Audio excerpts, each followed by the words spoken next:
So friends, ఇది Realme 12X 5G. ఈ mobile వచ్చేసి నేను ఫస్ట్ షాప్లో అయితే కొన్నాను.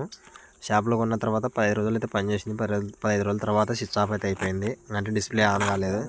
ఇంకా నేను సర్వీస్ సెంటర్ కస్టమర్ కాల్ చేస్తే సర్వీస్ సెంటర్కి పోన్నారు. సర్వీస్ సెంటర్కి వెళ్ళిపోతే సర్వీస్ సెంటర్లోనే చెక్ చేసి వాళ్ళు 3 డేస్ తర్వాత రాపని చెప్పినారు. 3 డేస్ తర్వాత నేను వెళ్తే మొబైల్ పోయింది, కొత్త మొబైల్ వస్తుందని చెప్పేసి బిల్ బాక్స్ తీసుకురా అని చెప్పారు. బిల్ బాక్స్ ఇచ్చి వచ్చాను.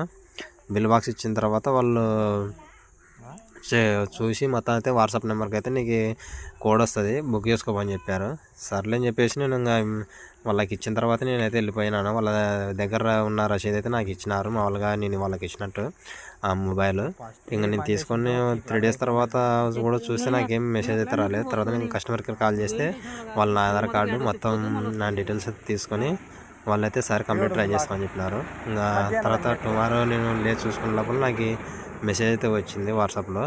ఆ కోడ్ కూపన్ ఎట్లా యూజ్ చేసుకోవాలని అయితే వీడియో కూడా వాళ్ళు నాకు సెండ్ చేశారు లింకు. నేను సెండ్ చేసింటే నేను దాన్ని బట్టి నేను ఒకటికి 2 సార్లు చూసి నేనైతే బుక్ చేసుకున్నా. షిప్పింగ్ ఛార్జ్ అయితే రూపాయి అడిగింది. రూపాయి అయితే ఇచ్చేసినాను. ఎటువంటి అయితే అమౌంట్ అయితే అడగలేదు. రూపాయి అడిగితే షిప్పింగ్ ఛార్జీ రూపాయి అయితే నేను ఫోన్పే ద్వారా అయితే చెల్లించాను.